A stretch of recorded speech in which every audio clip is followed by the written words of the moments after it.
I was a weapon that could think. Now I think, and wonder if I am still a weapon. What remains of a warrior when the war continues? But the warrior has ended. The last thing I remember as brother, Sergeant Matthias Kale of the Crimson Castellans, was the weight of my bolter in my hands. The heft of it, 4.3 kilograms, fully loaded, was a constant I had known for 117 years of service. I could field strip it in 13 seconds. I knew the harmonic frequency of its firing cycle. A bass thrum at 212 Hz that I felt more than heard through the neural interfaces in my power armor. I knew the exact pressure required to squeeze the trigger, 1.8 kilograms of force, and how that pressure translated through the synaptic relays into a micro burst of satisfaction in my reward centers, carefully calibrated by the chapter's apothecaries to reinforce combat effectiveness. I knew my weapon. I was my weapon. The distinction had ceased to matter somewhere around my 4th decade of service. The orc warboss that killed me stood 3.7 meters tall. I recorded this measurement through my armor's auspex in the 0.3 seconds between when its power claw sheared through my breastplate and when it crushed my primary heart. The impact registered as a pressure spike of 47,000 newtons per square centimeter. My armor's medical systems flooded my bloodstream with a cocktail of combat stimulants, 20 milligrams of hyposthane, 15 of synapse accelerant, and a massive dose of gene-modified adrenaline compounds whose names I had long ago committed to memory. I felt nothing. No, that is imprecise.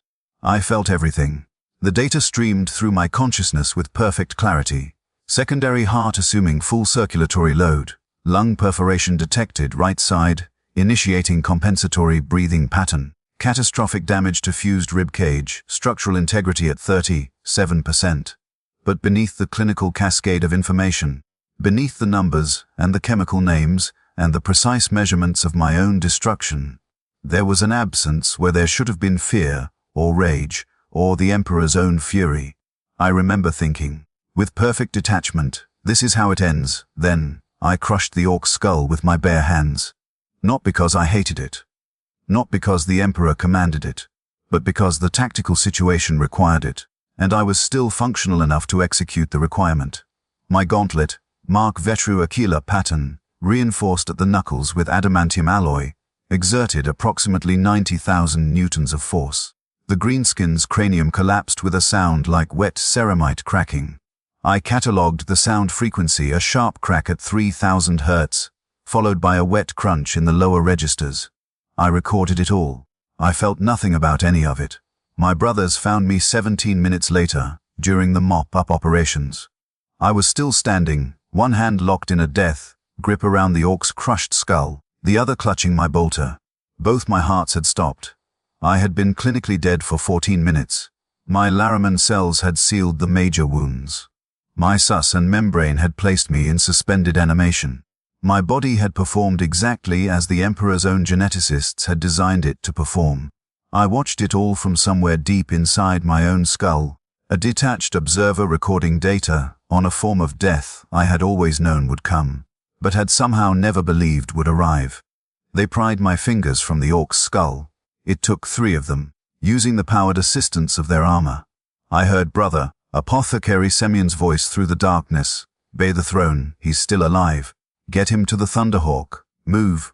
I wanted to tell them it was fine, that I was recording everything, that the data was fascinating, really, this process of dying, that somewhere in the last 100 years I had forgotten how to be afraid, and that this seemed like important information they should have. But my throat was full of blood, pH 7.38, slightly alkaline, containing trace amounts of the combat stimulants that were still circulating through my failing systems, and I could not speak. I had not always been empty. There had been a time, so distant now it felt like examining the fossils of an extinct species, when I had been a boy named Matthias on the hive world of Sarthis Prime. I remember very little of that existence. The Crimson Castellans recruited me at age 11, after I survived the trials of selection that killed 87% of the candidates. I remember the taste of recycled air in the underhive. I remember my mother's face, though the image is corrupted now, overlaid with the biometric analysis my enhanced visual cortex automatically performs on every human face I see. Bone structure suggesting malnutrition. Probable age 30, 7 standard years. Threat assessment negligible. I had loved her, I think. The word exists in my memory banks, attached to that face, but I cannot recall the sensation itself. The transformation from boy to space marine is a process of systematic death and rebirth. 19 gene, seed organs implanted over the course of 6 years. Each one rewriting portions of my biology, each one killing some small part of what I had been and replacing it with something more efficient, more lethal, more useful. I had been a good student. I excelled at the process of becoming a weapon. My trainers noted it in their reports, which I would read decades later when I achieved the rank of brother, sergeant, and gained access to training records. Novitiate Matthias demonstrates exceptional adaptability to neurological modifications, displays minimal psychological resistance to conditioning protocols. Recommendation fast track for tactical squad leadership, minimal psychological resistance. I had read that phrase 17 times, analyzing it from different angles, searching for some emotional response to this clinical assessment of how easily I had allowed myself to be unmade. I felt only a mild intellectual curiosity about what it might have been like to resist, but there had been moments. Before the emptiness became total, there had been moments of something else. I remember my first battle. I was 19 standard years old, newly elevated to full battle, brother status. We deployed to the Agri, world of Thessian IV to repel a Chaos cult uprising. The moment the drop pod's hatches blew open, and I stepped out onto alien soil for the first time, bolter in hand, the Emperor's wrath made manifest, I remember feeling something vast and terrible and glorious swell in my chest. Purpose. That's what it had been. Not joy, exactly. Space Marines are conditioned to channel such base emotions into more useful forms. But a sense of rightness, of alignment between what I was and what I was meant to do. I was a weapon unsheathed. I was a gene, wrought angel of death serving the most sublime cause in the galaxy. I had killed 47 cultists in that first engagement. I remember the precision of it, the beauty of perfect execution, each shot placed with mathematical accuracy, each movement economical, efficient, optimal. I was a machine of sacred violence, and for those first few years, being a machine felt like transcendence. The feeling had faded so gradually I hadn't noticed its departure until it was long gone. By my 50th year of service, combat had become routine. By my 80th, it was merely data to be processed. The Emperor's enemies fell before my bolter with the same mechanical inevitability as targets on a training range. Orcs, Tyranids, Chaos Renegades, heretical humans, they all bled and died and were recorded in my mission logs with equal dispassion. I was still an exemplary warrior. My kill count stood at 4,870, 3 confirmed eliminations at the time of my death. My tactical assessments were precise. My leadership was effective. My devotion to the chapter and the Emperor was absolute. But somewhere in those 117 years, the fire had gone out, and I had not noticed because I had forgotten what warmth felt like. The moment I realized it, truly understood what had happened to me, came during the Conclave of Remembrance, 3 years before the Orc Warbos killed me. The Conclave was a sacred tradition of our chapter, held every decade. We would gather in the Hall of Heroes, beneath the banners of our fallen brothers, and each warrior would speak of a moment when the Emperor's grace had touched him.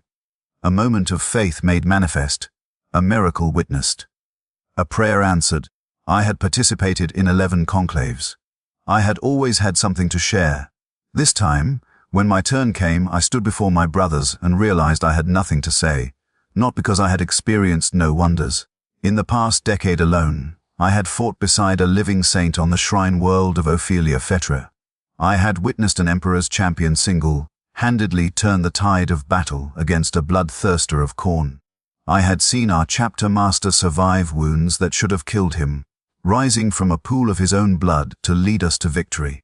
I had witnessed all of this, and I had recorded it with perfect clarity. But I had felt nothing. I stood there in the silence, 200 Space Marines waiting for me to speak, and the words that came out were, "I have nothing to report." The silence that followed was uncomfortable. Brother, Chaplain Mordecai, who presided over the conclave, approached me afterward. His skull-faced helmet was mag-locked to his belt, revealing a face that bore the scars of 2 centuries of war. His eyes, augmetic, the original ones lost to a Drukari splinter rifle, whirred as they focused on me. "Brother Matthias," he said, "your faith is troubled." It was not a question. "No, brother chaplain," I replied. "My faith is absolute. I believe in the Emperor with every fiber of my being. I would die for him without hesitation. I would kill for him without mercy. My devotion is total." And yet, I had struggled to articulate it. "I believe, brother chaplain, but I do not feel. The Emperor's grace is a proven fact. His divinity is empirically demonstrable. My faith is certain, but it is not." I searched for the word. Passionate. Mordecai had studied me for a long time. Faith without passion is still faith, brother. The Emperor does not require our emotions. He requires our service. "I know, brother chaplain. I serve perfectly well." "Then what troubles you?" I remember the precise moment I articulated it, the exact words that crystallized the thing I had been avoiding for decades. "I wonder if I am still truly alive, or if I have become simply a very sophisticated machine that believes it is alive." Mordecai's expression had been difficult to read. "We are all machines, brother Matthias. Gene wrought engines of war in the Emperor's service. This is not a curse, it is our blessing, our purpose." "Yes, brother chaplain." He had placed a hand on my shoulder. "If this troubles you, come to me. We will pray together. We will find the fire again." But I never went. Not because I doubted his sincerity, but because I realized I didn't actually want to find the fire. The absence of feeling was not uncomfortable. It was merely absent. Seeking to restore it felt as pointless as a servitor seeking to remember its life before lobotomization. I had already been unmade. I just hadn't realized I was living in the aftermath. The apothecarium of the battle, Barge Eternal Vigil, was a cathedral of medical precision. I regained consciousness there, suspended in an amniotic tank, approximately 47 hours after my clinical death. The exact time was displayed on a chrono, readout built into the tank's transparent ceramite shell 477322. I could see everything with perfect clarity. The green tinned nutrient solution that surrounded me, maintained at exactly 37 degrees Celsius. The dozens of medical cables and tubes that penetrated my body at precisely calibrated points. The servo skulls that drifted around the tank, their scanners sweeping across me in regular patterns, their mechanical clicks and whirs forming a rhythm. I automatically analyzed 0.73 second intervals, variance within acceptable parameters. Brother, Apothecary Simeon, stood before the tank, studying a data slate. I could see him clearly through the amniotic fluid. His expression was grave. Behind him, I could make out the shapes of other tanks, other brothers suspended in various states of repair. Some whole, some missing limbs. One was little more than a torso and a head, floating in red, tinged solution. I performed an internal diagnostic. The results were comprehensive and damning. Right lung 73% destroyed, regeneration in progress but prognosis unfavorable.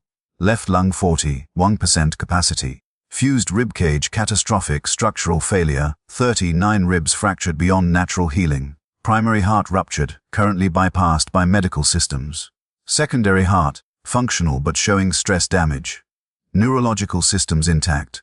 Gene, seed organs mostly functional, though the progenoid glands showed concerning corruption readings. I was alive. By any reasonable measure, I should not have been. Simeon noticed my open eyes. He approached the tank, bringing his face close to the transparent surface. "Brother Matthias, can you hear me?" I tried to nod. The movement sent ripples through the amniotic fluid. Pain signals registered in my nervous system, a sharp spike in my nociceptors, triggering an automatic release of pain suppressants from my catalepsine node. I noted it all with clinical interest. "Don't try to move," Simeon said. "Your injuries are extensive. You should be dead, brother. Your sus and membrane saved you, but the damage." He trailed off, consulting his data slate. "We've done what we can. Your body is trying to heal, but the wounds are beyond even our start's physiology to fully repair." I wanted to tell him I understood, that I had already performed the diagnostic, that I knew precisely how broken I was, but I had no voice yet. The tubes in my throat prevented speech. Simeon seemed to read something in my eyes. "You're analyzing your own condition, aren't you?" "Of course you are." He made a notation on his data slate. "Brother Matthias, you are going to survive. But you will never fight in power armor again. Your chest cavity is too damaged. The neural interface ports are compromised. Your motor functions will be permanently impaired. He paused, and I saw something in his expression I couldn't quite categorize. Pity. Respect. Some combination I lacked the emotional vocabulary to decode. The chapter master has been informed of your condition. Simeon continued.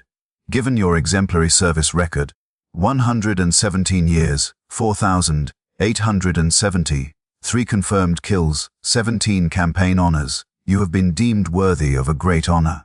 I knew what he was going to say before he said it. The data was clear. A space marine too damaged to fight, but too valuable to waste. There was only one path. You have been selected for internment in a Dreadnought sarcophagus. The word hung in the amniotic fluid like a death sentence. No, not a death sentence. That would have been kinder. A continuation sentence. I was granted 6 days of consciousness before the procedure. 6 days to walk the halls of the eternal vigil in a medical exo frame, my shattered body held together by ceramite struts and servo motors. 6 days to say farewell to my brothers, to my chapter, to the last remnants of what I had been. I spent most of that time in the librarium. The Crimson Castellans maintained extensive records, as all chapters did. But our librarium held something else, the personal testimonies of every brother who had been interred in a Dreadnought chassis, recorded in the hours before their transformation. 47 such testimonies existed, dating back to the chapter's founding 8,000 years ago. I requested access to them all. Brother Librarian Thaddeus granted my request, without question. Perhaps he understood what I was searching for. Perhaps he had seen this before. The testimonies were stored in data crystals, each one encoded with psychic wards to prevent corruption. I sat in a reading chamber deep in the librarium's restricted sections, my broken body humming with the servos of my medical frame, and I read them all. Brother, Ancient Cassius, interred in the 32nd year of the chapter's existence, I am afraid. I have known no fear in battle for 70 years, but I am afraid now. Not of death, I have made my peace with death, but of what comes after. Will I still be myself? Will I dream? Will I remember? The tech priests assure me that the sarcophagus will preserve my consciousness, but what is consciousness without a body? What am I without the sensation of breath in my lungs, without the weight of a bolter in my hands? I pray to the Emperor that some part of me survives the steel coffin they are building for me. I pray that I do not simply become the machine they are making me into. Brother, Ancient Tormund, interred 4 centuries later, I am eager for this transformation. My body has failed me, but my will remains strong. I will serve the Emperor in this new form for centuries more. I will become a walking monument to his glory. Let them seal me in adamantium. Let them wire my mind to the machine. I will endure. I will fight. I will never yield. I had read his later entries, recorded after his interment. They grew shorter with each passing decade, more focused on tactical data, less concerned with philosophy. His last recorded testimony, given 800 years after his internment, consisted of exactly 32 words: engagement successful. 18 Chaos Marines terminated. Ammunition expenditure within acceptable parameters. Chassis sustained minor damage to left knee joint. Requesting maintenance. That is all. There were others. Brother, Ancient Meridius, who had written extensively about the sensation of being interred. His descriptions were clinical and disturbing. The sarcophagus is filled with a nutrient suspension maintained at 34 degrees Celsius. The chemical composition is approximately 63% water, 21% synthetic proteins, 9% electrolytes, and 7% proprietary compounds known only to the Mechanicus. I am naked. The suspension has a slightly viscous texture. It touches every part of me simultaneously. There is no escape from the sensation. The neural interface is inserted directly into my spinal column at the C4 vertebra. I am told the procedure took 6 hours. I do not remember it. I remember only waking to a new form of existence. I can feel the Dreadnought systems as clearly as I once felt my own body. More clearly, perhaps. The machine's sensors provide data far beyond human perception. I can see in infrared and ultraviolet simultaneously. I can hear frequencies from 10 Hz to 50 kHz. I can measure my own power output to within 0.01% accuracy. I am less than I was. I am more than I was. I do not know which truth is more accurate. His later entries grew sparse. then stopped entirely. He had served for 600 years after internment, before falling in battle against a Tyranid hive fleet. His last recorded words were a tactical assessment of the bioforms arrayed against him. No philosophy, no reflection. Just data. I read them all, searching for something. A pattern, a revelation, some clue about what awaited me. What I found was a gradual erosion of self, documented across centuries. The newly interred wrote extensively, passionately, about their experiences. They grappled with questions of identity, consciousness, faith. They were still recognizably human, even in their steel coffins. But time wore them down. Each testimony grew shorter, more technical, more focused on mission parameters and tactical assessments. The philosophical questions faded. The personal reflections disappeared. What remained were warriors who had become indistinguishable from the machines that housed them. Or perhaps they had always been machines, and the sarcophagus simply made it explicit. I spent my final night before interment in my personal quarters, a cell 3 meters by 4 meters that had been my home between campaigns for over a century. The space was nearly empty. Space Marines accumulated few possessions. What need did we have for material things? I owned a bolter, currently in the chapter's armory. I owned my armor, or what remained of it. The breastplate was scrapped now, but the rest would be repaired and issued to another brother. I owned a combat knife with a blade 20 centimeters long, forged from adamantium, its edge still sharp enough to shave the servitors despite a century of use. And I owned a single personal item of data, slate containing my service record, updated after every engagement.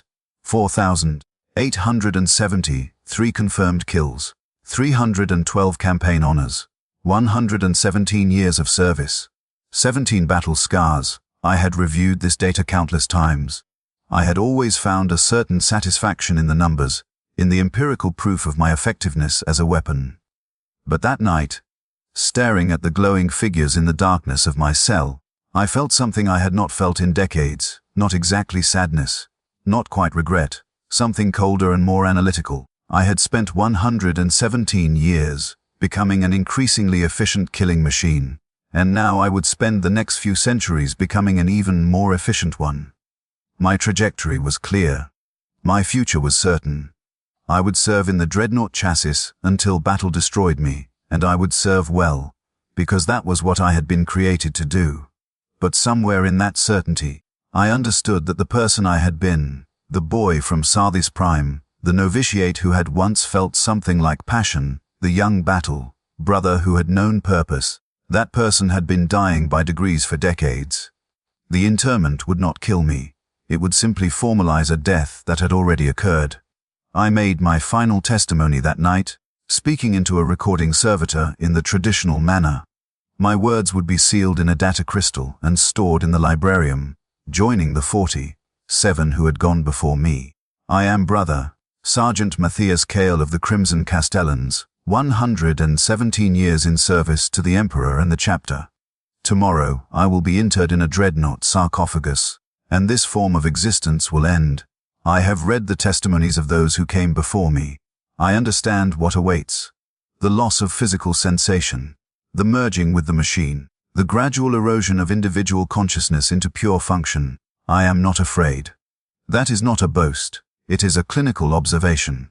Fear is an emotional response to a perceived threat, and I ceased to experience such responses decades ago. What I feel is curiosity and a strange sense of completion. I have been becoming a machine for over a century. The interment will simply complete the transformation. I will serve the Emperor more efficiently than I ever could in flesh. I will fight for centuries where I would have fought for mere decades. I will become exactly what I was always meant to be. There is a question I have been avoiding. Not because I fear the answer, but because I already know it, and knowing changes nothing. What is a warrior when he can no longer feel the weight of his weapon in his hands? What remains of a man when the man has been systematically removed, piece by piece, and only the function remains? I do not know if I am still Brother Matthias, or if I am simply a very sophisticated program that believes itself to be Brother Matthias. I do not know if the difference matters. Tomorrow, they will seal me in adamantium. They will wire my mind to a walking war machine. They will transform me into a weapon that will serve for centuries beyond mortal endurance. And somewhere in that steel coffin, perhaps I will finally understand whether I am grieving for what I am about to lose, or simply acknowledging that I lost it long ago. I stopped the recording. The servitor chittered and withdrew. Bearing my words to the librarian, I sat in the darkness of my cell, listening to the hum of the ship's systems, and I waited for dawn. The Mechanicus tech priests arrived precisely at 0600 hours ship time. There were 7 of them, led by Magos biologist Theron 7, who had overseen the construction of my sarcophagus. His form was more machine than flesh. I estimated approximately 73% cybernetic augmentation. His biological eyes had been replaced with a cluster of sensor arrays that tracked and clicked as they focused on me. His robes were the red of Mars, marked with the cog symbol of the machine god. "Brother, Sergeant Matthias Kyle," he said, his voice emerging from a Vox grill with a harmonic frequency of approximately 400 Hz. "The sarcophagus is prepared. The sacred oils have been blessed. The machine's spirits have been properly propitiated. Are you ready to become one with the Omnissiah's blessed technology?" The Mechanicus believed their machines contained spirits, actual animating intelligences that required worship and supplication. I had never been certain whether this was metaphor or literal belief, but I had learned that the question was irrelevant. The tech priests' rituals worked. The machines functioned. Whether there were actual spirits or simply complex programming was a theological debate I had no stake in. "I am ready, Magos," I said. He gestured with a mechadendrite, and 2 lesser tech priests approached with a floating gurney.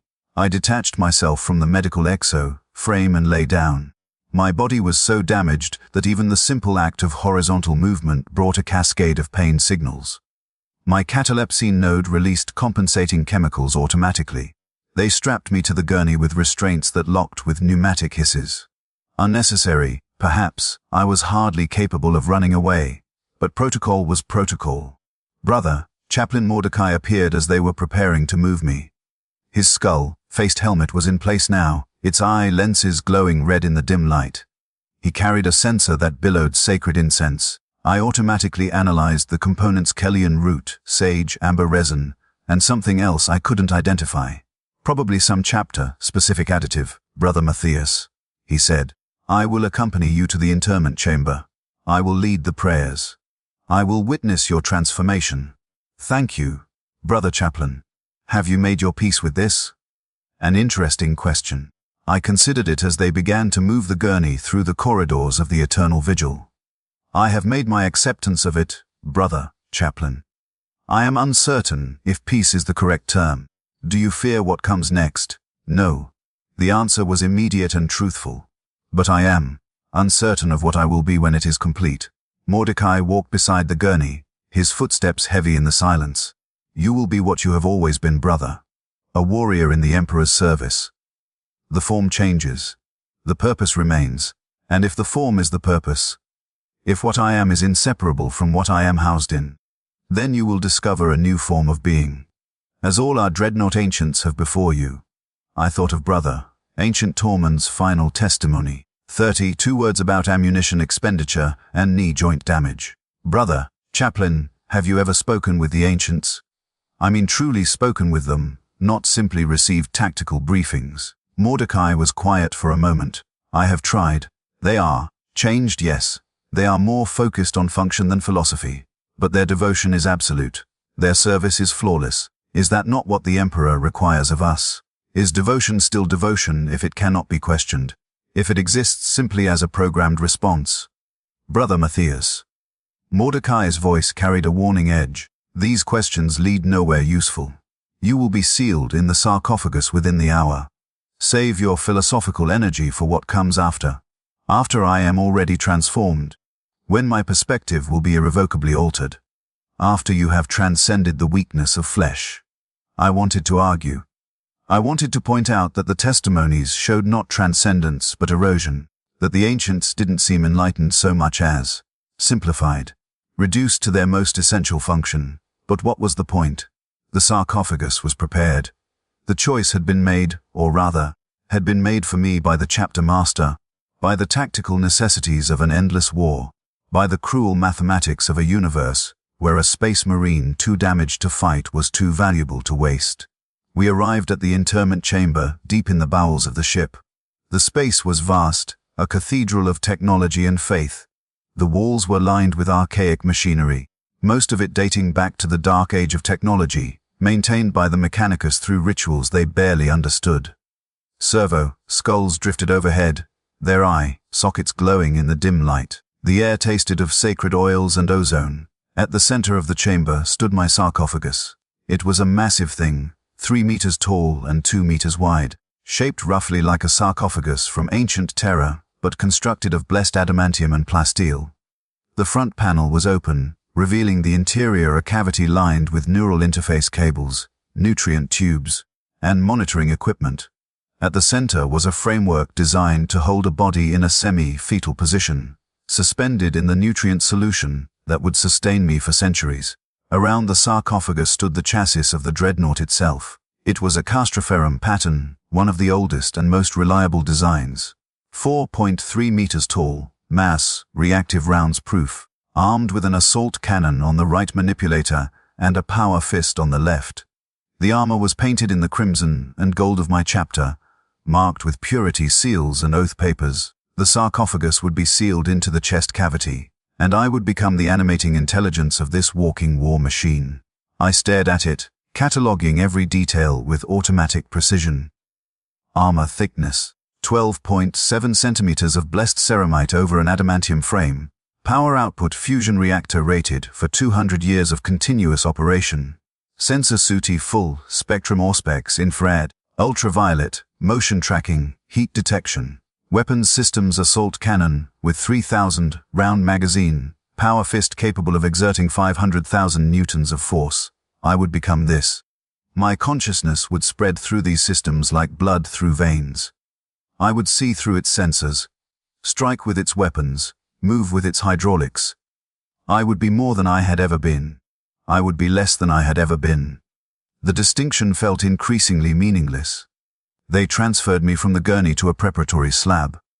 The tech priests began their work with practiced efficiency, stripping away what remained of my clothing, cataloging my injuries one final time, performing the ritual cleansings and anointments required by their protocols. I watched it all with detachment. My body, this broken assemblage of gene, wrought flesh and failed organs, was being processed like a component for installation. Which, I supposed, was exactly what was happening. Magos Tharon 7 approached with a data slate. Brother Sergeant, I must explain the procedure. It is traditional to maintain consciousness during the initial integration, though we can provide sedation if you prefer. I will remain conscious, I said. I wish to observe. His sensor eyes whirred approvingly. A rational choice. You will experience significant discomfort during the neural interface installation, but your physiology should manage the pain adequately. Proceed, Magos. The process began. First, the removal of my progenoid glands. These precious organs, which contained my genetic legacy and could be used to create new space marines, were extracted with surgical precision. I felt the incisions, sharp, clean pain that my catalepsine node struggled to fully suppress. The glands were placed in stasis containers and carried away by tech, priests chanting binary prayers. Then came the installation of the primary neural interface. This required drilling directly into my spinal column at 7 points between my cervical and lumbar vertebrae. I heard the drill before I felt it, a high-pitched whine at approximately 8,000 hertz. Then the sensation of pressure, of something foreign invading the most essential parts of my nervous system. I screamed, not from fear, not from rage, simply from the overwhelming sensory input that exceeded even my enhanced pain management systems. My body convulsed against the restraints. My heart's hammered at maximum capacity. My secondary lung collapsed from the strain. Through it all, I remained conscious. I observed, I catalogued. Pain signals registering at 7.9 on a 10-point scale. Neural interface achieving 63% integration. Spinal fluid leakage within acceptable parameters. Heart rate at 240 beats per minute. Blood pressure at 190/120. The drilling stopped. The pain receded to a manageable level. My breathing, ragged and harsh, slowly stabilized. Neural interface installed successfully. Magos Theron 7 announced. Beginning secondary integration. They wired me like a servitor. Cables snake it from the neural interface ports, connecting to diagnostic equipment that would later be integrated into the Dreadnought systems. Nutrient tubes were inserted into my major blood vessels. Waste removal systems were installed. Monitoring equipment was attached to every vital organ that still functioned. I was being transformed into a component, a living processor that would animate the machine. The thought should have horrified me. Instead, I found it strangely appropriate. This was what I had always been, really. A biological processor optimized for warfare. The Dreadnought would simply make it explicit. Brother, Chaplain Mordecai began the prayers. His voice echoed through the chamber, resonant and solemn. From the lightning and the tempest, our Emperor deliver us. The assembled tech, priests responded in binary cant. I didn't speak High Gothic binary, but I recognized the rhythm of their worship. From the scourge of the Kraken, our Emperor deliver us. Another response in binary, the clicking and whirring creating a strangely musical counterpoint to Mordecai's deep voice. From the blasphemy of the fallen, our Emperor deliver us.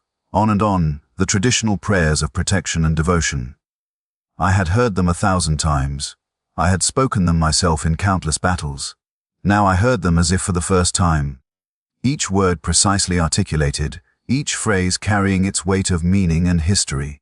I wondered if I would still hear them this clearly when I was sealed in adamantium, or if they would become simply data to be processed, information without emotional resonance. The thought didn't trouble me. It simply was. The integration is complete. Magos Theron 7 announced. Win may proceed with internment. They lifted me from the preparatory slab. I was so festooned with cables and tubes that I looked like some nightmarish puppet, animated by strings of technology. 4 tech priests carried me to the open sarcophagus, chanting their binary prayers. I saw the interior in excruciating detail, the framework that would hold my body, the nutrient solution already filling the lower portion. I could smell it, a slightly sweet chemical scent that reminded me of medical facilities and death, the neural interface ports that would connect to the cables sprouting from my spine. The monitoring equipment that would track every aspect of my physiological state for centuries to come. My coffin, my prison, my new body. They positioned me in the framework with surprising gentleness.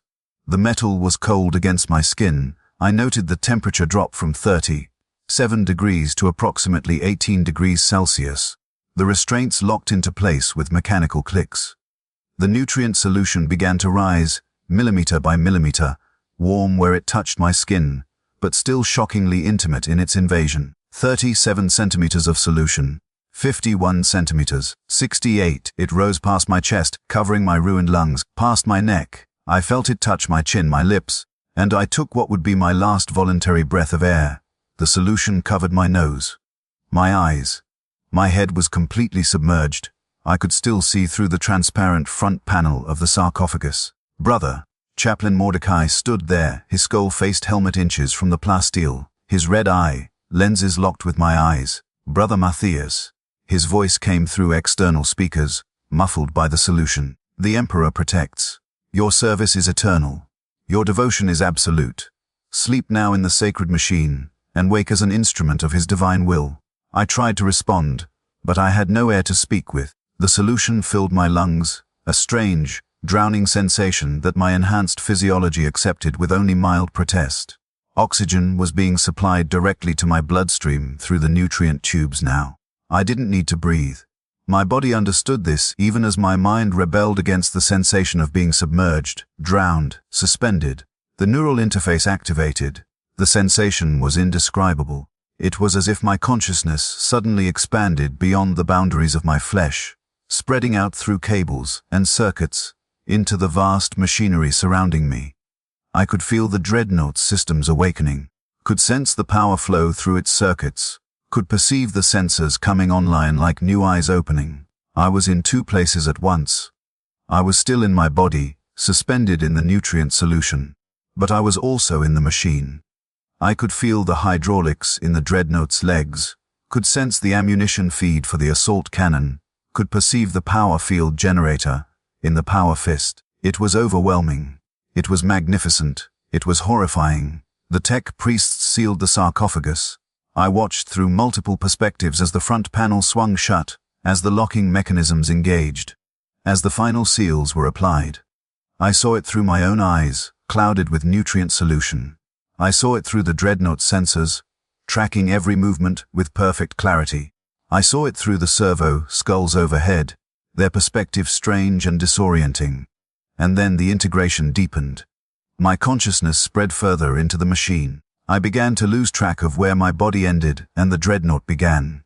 The assault cannon's targeting system felt like an extension of my own arm. No, it was my arm now. The power fist's actuators responded to my thoughts as naturally as my original hand once had. The reactor core's fusion fire felt warm in my chest, replacing the hearts that barely functioned anymore. I was becoming the machine, or the machine was becoming me. The distinction was dissolving like salt in water.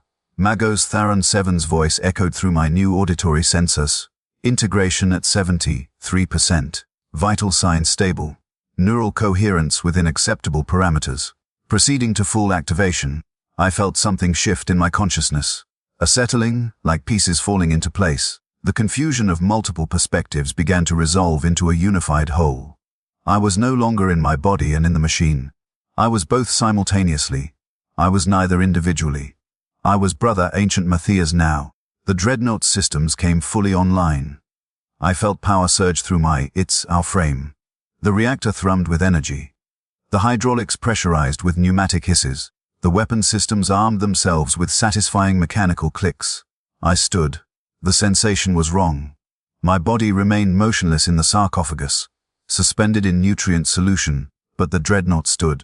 4.3 meters of blessed ceramite and adamantium rose to its full height.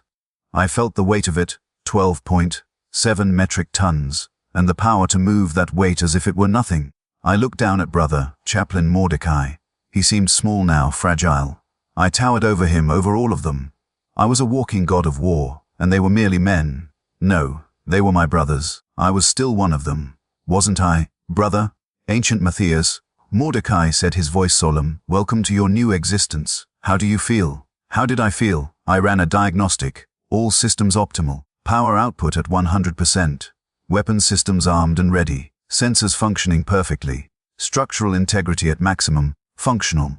I heard myself say. The voice emerged from external speakers mounted in the Dreadnought's chassis. It sounded like me, but deeper, more resonant, processed through mechanical systems. All systems report optimal performance. Mordecai's skull-faced helmet tilted slightly. That was not quite what I asked, brother. I understood what he wanted. He wanted to know if I was still myself, if the transformation had preserved the essential Matthias that had existed before interment. But how could I answer that? I was experiencing existence through entirely new frameworks. My body, the flesh and blood that had once been all I was now just a component. A processor embedded in a greater system. I could still feel it, distant and muffled, suspended in the warm embrace of the nutrient solution. But it was no longer central to my experience. The machine was me now. Its sensors were my eyes. Its weapons were my hands. Its reactor was my heart. And yet somewhere in the depths of the sarcophagus, a broken body still breathed nutrient solution through ruined lungs, and that body had once been a boy named Matthias who remembered his mother's face. I am uncertain, Brother Chaplain, I said finally. I am different, but I am still loyal. I am still ready to serve. That is sufficient, Mordecai said, but I detected something in his voice. Disappointment. Concern. I couldn't quite pass it through my new sensory framework. Magos Tharon 7 approached, his mechadendrites extending to interface with my chassis. Brother Ancient, we must conduct system checks. Please follow my instructions precisely. For the next 4 hours, they put me through a comprehensive series of tests.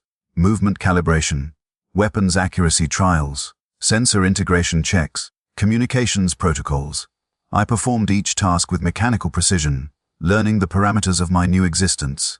The assault cannon fired in controlled bursts, 600 rounds per minute, each one placed exactly where I intended.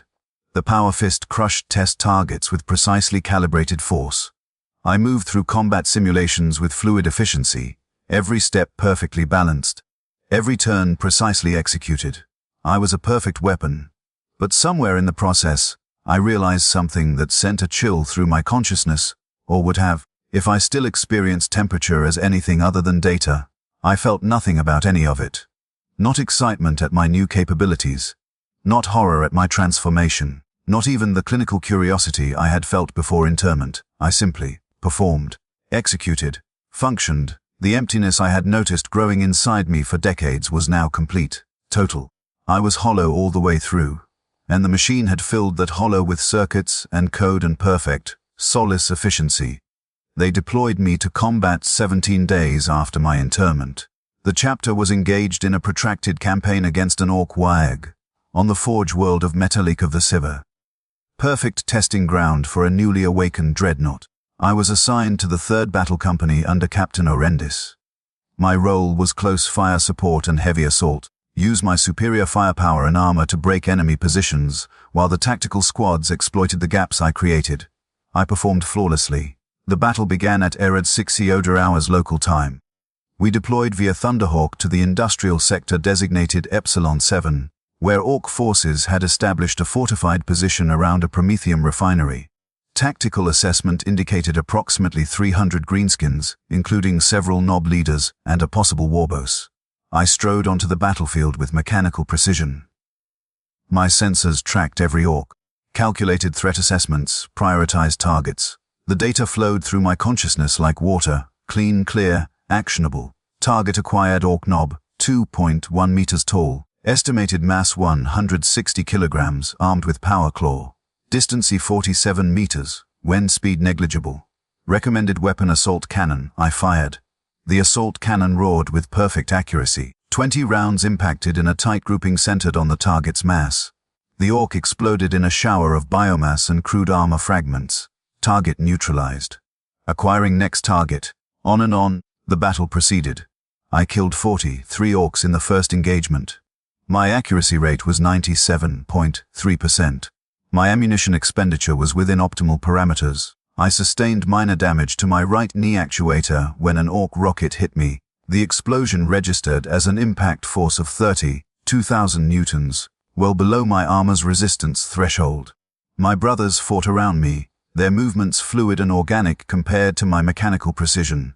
I watched Brother Sergeant Caius lead his tactical squad in a flanking maneuver. Saw the joy of combat in his movements even through his power armor.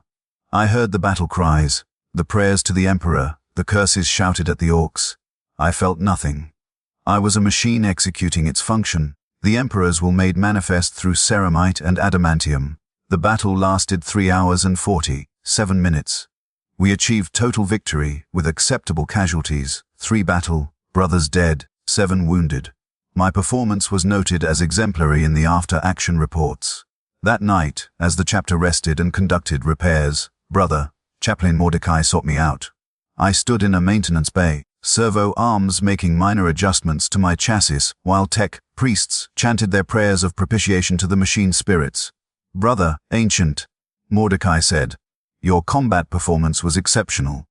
Thank you, Brother Chaplain. All systems functioned within optimal parameters.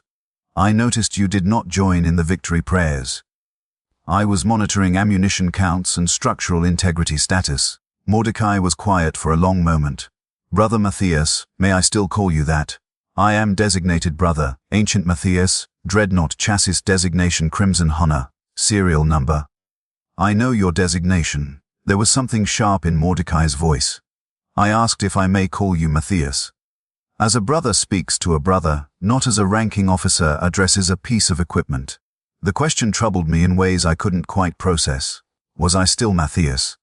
The flesh that had once been Matthias was suspended in a sarcophagus, barely alive, serving only as a biological processor. The consciousness that identified itself as Matthias was spread through a combat chassis, integrated with systems and protocols that had no human analog. I am uncertain what I am now, Brother Chaplain. You are a space marine, a warrior of the Emperor. That has not changed, has it not? I found myself analyzing the question with the same detachment I applied to tactical problems. I no longer possess a body in any meaningful sense. I experience reality through machine sensors.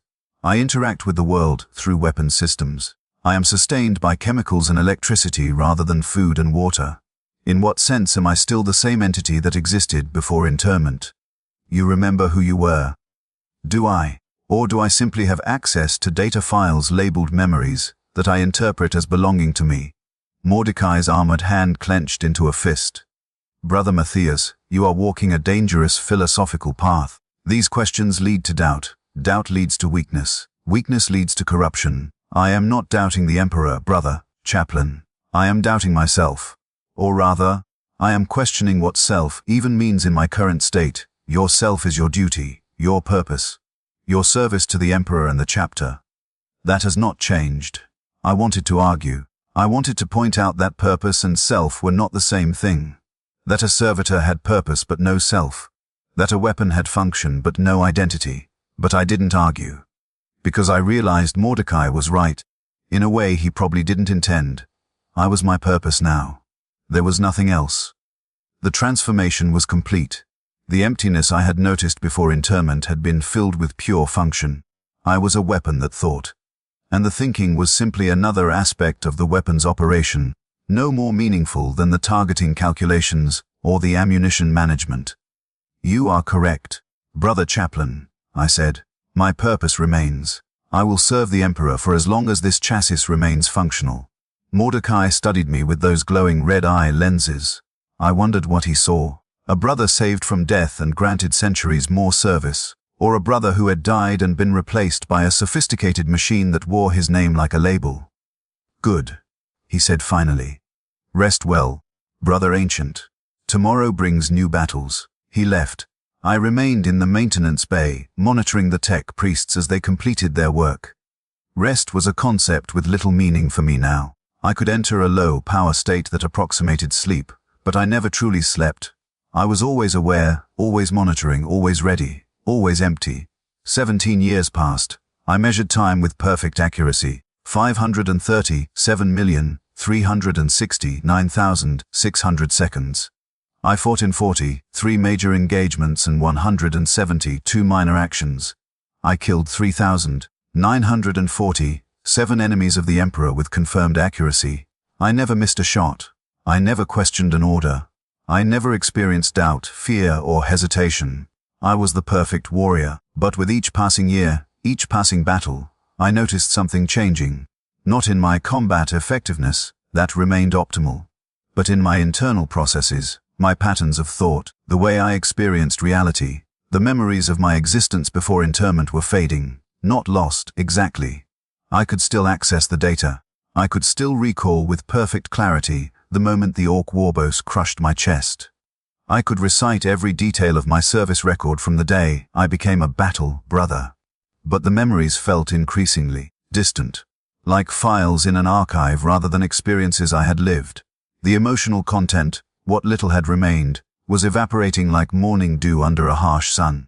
I tried to remember my mother's face from Sardis Prime. The image was there in my databanks, but when I examined it, I felt nothing. No warmth, no grief at her loss. Not even curiosity about what had become of her. I tried to remember the first time I felt purpose as a battle brother, that moment of alignment between what I was and what I was meant to do. The data was intact. I knew it had happened. But I couldn't recreate the sensation itself. It was as if I was reading someone else's memoir rather than recalling my own life. I mentioned this to brother, Apothecary Simon, during a routine maintenance cycle. He listened carefully, making notes on his data slate. How long since your interment? He asked. 17.3, 2 years. And you're noticing deterioration in memory coherence and emotional association. Affirmative. He consulted his data slate, scrolling through information I couldn't see. This is normal, brother ancient. The human brain is not designed to function indefinitely in a sarcophagus. Your neurons are still organic, still subject to gradual degradation despite the preservative measures. The emotional centers tend to atrophy first. Memory becomes more procedural, less episodic. Eventually, most dreadnoughts retain only tactical knowledge and essential identity markers. How long until I no longer remember being human at all? Varies by individual. Anywhere from 50 to 200 years. Some ancients retain fragmentary personal memories for centuries. Others lose them within decades. There's no way to predict. He delivered this information with the same clinical detachment I would use to describe ammunition expenditure rates. It was simply data, a documented phenomenon. Nothing to be concerned about, and I wasn't concerned. That was the thing that should have troubled me but didn't. I was losing myself, and I felt nothing about it. Is there any way to preserve the memories? I asked. To prevent the degradation. We could potentially increase the stimulation protocols, expose you to sensory data designed to maintain neural plasticity, but the Mechanicus recommends against it. The emotional and personal memories can become burdensome. They serve no tactical function. Many dreadnoughts report increased effectiveness once the personal memories fade completely. I see. Do you want us to implement preservation measures? I considered the question. Did I want to remain Matthias, the boy from Sardis Prime who became a space marine? Did I want to retain the memories of learning to fire a bolter, of my first kill, of the gradual emptying I had experienced before interment? What purpose would it serve? Those memories brought no joy.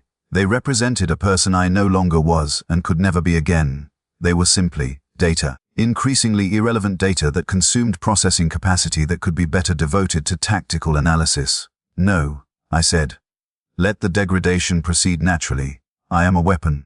Weapons do not require personal histories. Simeon made a notation. Understood, brother ancient. For what it's worth, that's probably the healthier choice. Fighting the transformation causes more suffering than accepting it. After he left, I ran a diagnostic on my memory systems. The degradation was clearly visible when I examined it objectively. Entire categories of emotional association were simply gone. The neural pathways that had once connected sensory data to feelings had atrophied from disuse. I was becoming more machine-like with each passing year, not because the machine was overwhelming my humanity, but because my humanity was simply evaporating. Like water in a vacuum, it was bleeding away into nothing, leaving only the efficient architecture of purpose and function. The process wasn't even unpleasant. It was simply inevitable. The moment of true understanding came in my 43rd year of interment. We were fighting Chaos Space Marines of the Black Legion on the daemon world of Vorkith Prime. The engagement was brutal. They had dreadnoughts of their own, corrupted mockeries of the Emperor's sacred technology, animated by the screaming souls of the damned. I faced one in single combat. A Contemptor pattern chassis, ancient beyond measure, its armor twisted with chaos iconography, and bleeding runnels of viscous fluid I couldn't identify. It wielded a chain fist and a plasma cannon, both weapons crackling with unnatural energies. Brother Loyalist. It voxed to me across the battlefield, its voice a chorus of screaming agonies. How long have you been entombed in that cage? 43.17 years, I responded, while simultaneously calculating firing solutions for my assault cannon. And do you still dream, little Loyalist? Do you still remember what it was to feel the sun on your skin? The taste of real food, the warmth of another human being. Such sensations are irrelevant to my function. The Chaos Dreadnought laughed, a horrible, multi-layered sound like knives scraping bone. Irrelevant. Yes, that's what they tell you. That's what you tell yourself. But I remember, little Loyalist. I have been in my cage for 7,000 years, and I remember everything. It charged. I met it with precisely calculated force. Our chassis collided with an impact that registered at 83,000 newtons. My power fist grappled with its chain fist. We stood locked together. Two walking war machines testing each other's structural integrity. Do you know what the difference is between us? The Chaos Dreadnought hissed. You have forgotten. You have let yourself become the machine. But I chose to remember. The dark gods grant me memory eternal. Every sensation, every pleasure, every pain. I feel it all, burning through this metal cage, driving me to beautiful madness. Then you are weak. I responded, and weakness must be purged. I activated my assault cannon at point blank range, emptying 300 rounds directly into its sarcophagus housing. Armor-piercing rounds punched through the corrupted ceramite, penetrating the vital systems beneath. The Chaos Dreadnought staggered, echo leaking from multiple breaches. But it didn't fall. Weak. It screamed. I have endured 7 millennia of agony and ecstasy. I have felt the caress of Slaanesh and the wrath of Khorne. I have lived while you have simply ceased. You are already dead, little loyalist. You just haven't realized it yet. I crushed its sarcophagus with my power fist. The metal crumpled under 500,000 newtons of force. Inside, I glimpsed something that had once been a space marine. A twisted, mutated thing kept alive through sorcery and spite, its face locked in an eternal scream of torment and transcendence. Then it died, and its shrieking cut off mid-word. I stood over the wreckage, monitoring my systems. Minor damage to my assault cannon's barrel housing. Superficial scoring on my frontal armor. Nothing that couldn't be easily repaired. But the Chaos Dreadnought's words echoed in my consciousness. You are already dead. You just haven't realized it yet. I performed an internal diagnostic. All systems nominal. Reactor operating at 97% efficiency. Neural coherence stable. Memory core functioning within acceptable parameters. But when I tried to remember what it felt like to be Matthias, to truly be him, not just access his memories, I found nothing. The sensations the Chaos Dreadnought had described, sun on skin, taste of food, warmth of human contact, I could retrieve the data. I knew intellectually that I had once experienced these things. But I could not recreate the experiences themselves. It was like reading a technical manual on emotions, rather than actually feeling them. The Chaos Dreadnought had been right. I had died. Not in any dramatic sense, not in a single moment of transformation, but gradually over 3 years of neural degradation and systematic forgetting. The thing that called itself brother, ancient Matthias, was simply a very sophisticated machine, running a personality simulation based on archived data. I waited for this realization to cause some reaction. Horror, grief, even just acknowledgement of loss. Nothing came. I simply logged the insight in my memory core and returned to the battlefield. Captain Horrendous was voxing for fire support on the eastern flank. I recalculated my position, plotted an optimal route, and moved to engage, because that was my function, and function was all that remained. I served for 147 years in the Dreadnought chassis. During that time, I participated in 379 major engagements and over 1,000 minor actions. My confirmed kill count reached 23,891. I suffered 17 instances of critical damage requiring extensive repair. I was granted 9 campaign honors and had my chassis blessed by a cardinal of the ecclesiarchy. I never missed a shot. I never failed a mission. I never questioned an order. The memories of being Matthias faded to statistical noise. By my 100th year, I could no longer remember what emotions felt like, only that I had once possessed them. By my 120th year, I could no longer distinguish my own archived memories from tactical recordings of other battles. By my 140th year, I stopped trying to make the distinction. I became what I had always been becoming: a weapon. Pure, simple, perfect. My brothers grew old and died around me. Captain Horrendous fell in battle against a Terranid hive tyrant. Brother, Chaplain Mordecai, served for 60 more years before age, and accumulated wounds finally claimed him. Brother, Apothecary Simeon, retired to the chapter's fortress monastery, his hands too trembling to perform surgery, and died in his sleep at the age of 317. I recorded each death with perfect accuracy. I attended the funeral rites. I spoke the appropriate prayers. I felt nothing. New generations of battle brothers came. They looked at me with awe, calling me brother, ancient with reverence in their voices. To them, I was a living legend. A hero from the chapter's past, preserved in adamantium, still serving when their great-grandfathers had not yet been born. They asked me about the old days, about battles I had fought, about brothers I had known. I gave them the data, precise casualty figures, tactical assessments, historical context. They wanted stories. I gave them statistics, because that was all I had left. In my 147th year of internment, 164 years since I had first joined the chapter as a boy, we were deployed against an orc warg. On the industrial world of Gryphon IV, it was, in all measurable ways, a battle like hundreds I had fought before. The tactical situation was familiar. The enemy composition was predictable. The outcome was never in doubt. But in the midst of the engagement, as I was crushing an orc knob's skull with my power fist, I experienced something I had not felt in over a century.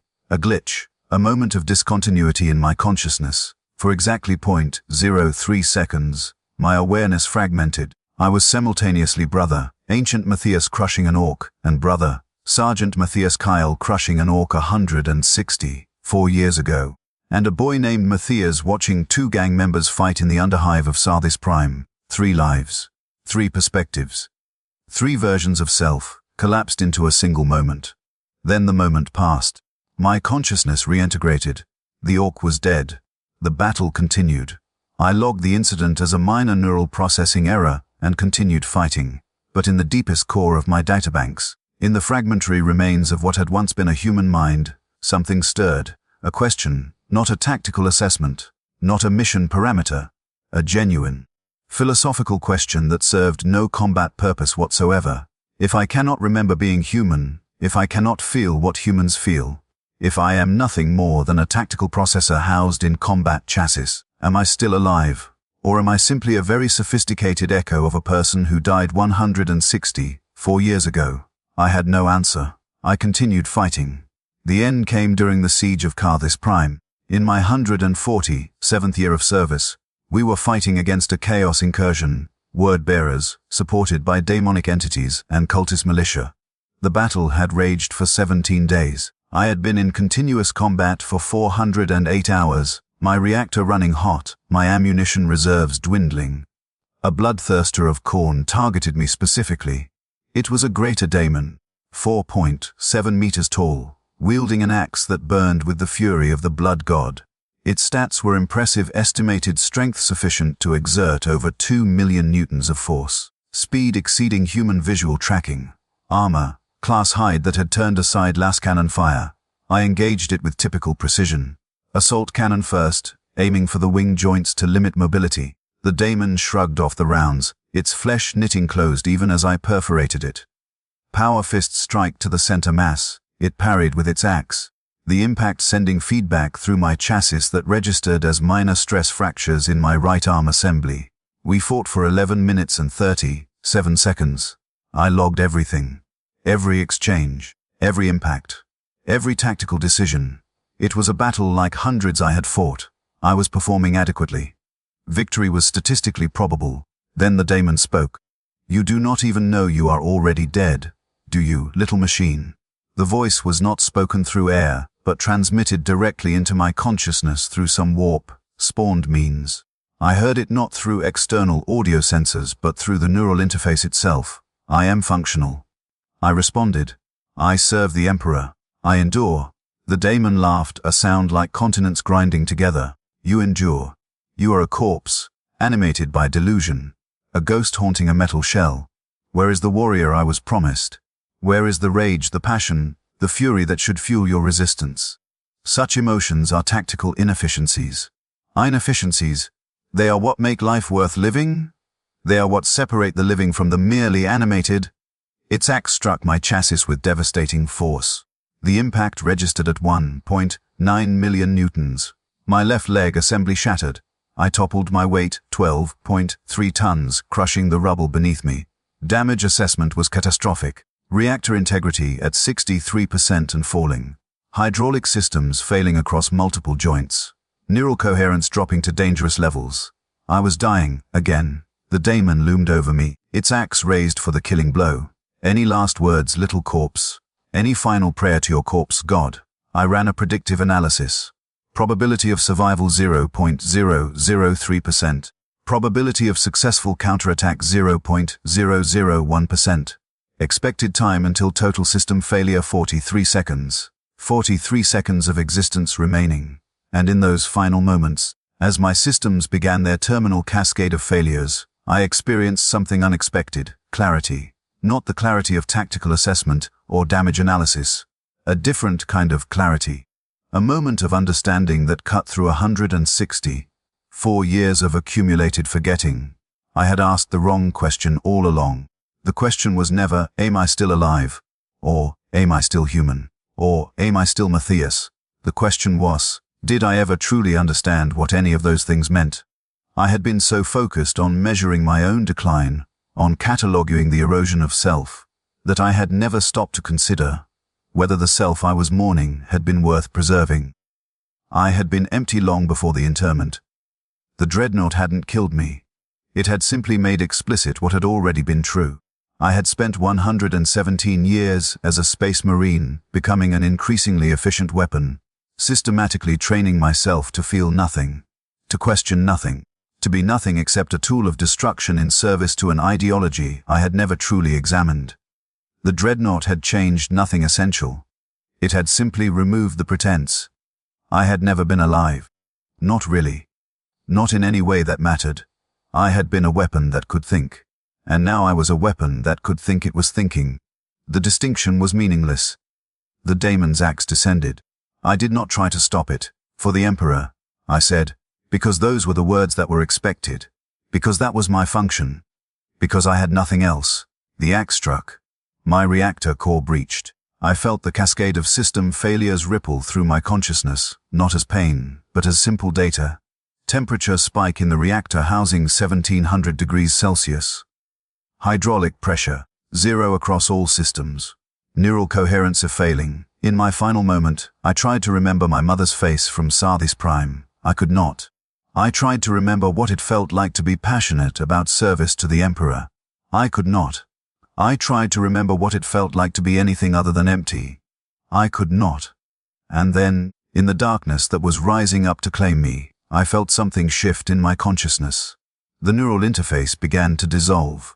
My awareness, which had been spread throughout the Dreadnought systems for 147 years, began to contract. I was falling backward into myself, into the sarcophagus, into the flesh. For the first time in nearly a century and a half, I felt my body. I felt the nutrient solution against my skin, warm, viscous, intimate. I felt my ruined lungs expanding and contracting with mechanical regularity, pumping the solution in and out. I felt my hearts, what remained of them, beating their irregular rhythms. I felt every scar, every augmentation, every wound that had never properly healed. I felt my body, and it was agony, not because of the physical pain, though that was considerable, but because I had forgotten what embodiment felt like. I had forgotten that sensation could be anything other than data. For 147 years, I had existed as pure consciousness distributed through a machine. Now I was being forced back into the prison of flesh, and the flesh was screaming its neglect and decay. And in that moment, that final, terrible moment, I understood what I had lost. Not my humanity. That had been gone long before the interment, systematically trained out of me by the chapter's conditioning. What I had lost was the possibility of ever recovering it. The machine had promised immortality. What it had delivered was eternal stasis, a preservation of function without growth, without change, without the possibility of becoming anything other than what I had been sealed in as. I had been empty when they interred me, and I would be empty forever, because the sarcophagus allowed no transformation except decay. The darkness rose. My consciousness fragmented. The neural interface finally severed completely. My last thought, my very last thought as a coherent entity, was not a prayer to the Emperor, or a battle cry, or any of the things a space marine was supposed to think as he died. It was a simple, terrible question. What was I for? Not what was my purpose. Not what was I for. What meaning existed in this existence I had lived? What value was there in 164 years of service, of killing, of systematic self-annihilation in the name of duty? I had served the Emperor with absolute devotion. I had fought for over a century and a half without question or hesitation. I had become exactly what the chapter had designed me to become. And in the end, I had never been anything more than a weapon someone else had wielded. A tool that had never questioned the hand that held it. I died with that understanding. I died knowing that I had wasted the only thing that had ever truly been mine to give, not my service, not my life, but my awareness. My capacity to question, to wonder, to be something other than what others had made me. I had given it all away, piece by piece, and by the time I realized what I was losing, there was nothing left to save. The darkness took me. Brother Ancient Matthias Kyle fell silent. The bloodthirster roared its victory to the uncaring sky, and in the ruins of Sarthis Prime, a weapon that had once thought it was a man became simply scrap metal and cooling biomass, indistinguishable from 1,000 other casualties of the endless war. This testimony was recovered from the fragmented data core of Brother Ancient Matthias Kyle's Dreadnought chassis, designated Crimson Honor, 17 days after the siege of Carthage Prime. The neural interface maintained partial function for approximately 3.7 seconds after the reactor breach, sufficient to record these final conscious processes. The remains of Brother Matthias Kyle were interred with full honors in the chapter's reclusium. His progenoid glands had been too corrupted by the interment process to be harvested. His genetic legacy died with him. The Dreadnought chassis was declared irreparable and consigned to the chapter's reliquary, where it stands as a monument to service and sacrifice. His kill count was logged 23,890, 2 confirmed eliminations across 164 years of service. His loyalty was unquestioned. His service was exemplary. His devotion was absolute. What he was, in the end, remains unclear, but he served, and in the grim darkness of the far future, where there is only war, what more can be asked of any warrior than service? What is a weapon when it can no longer be wielded? What remains of a warrior when the war has consumed everything that made him human? When does devotion become simply the grinding of gears in a machine that has forgotten why it was built? I was a weapon that could think, I thought. I wondered if I was still a weapon. I was, that is all I ever was, and I served, until the end, finis.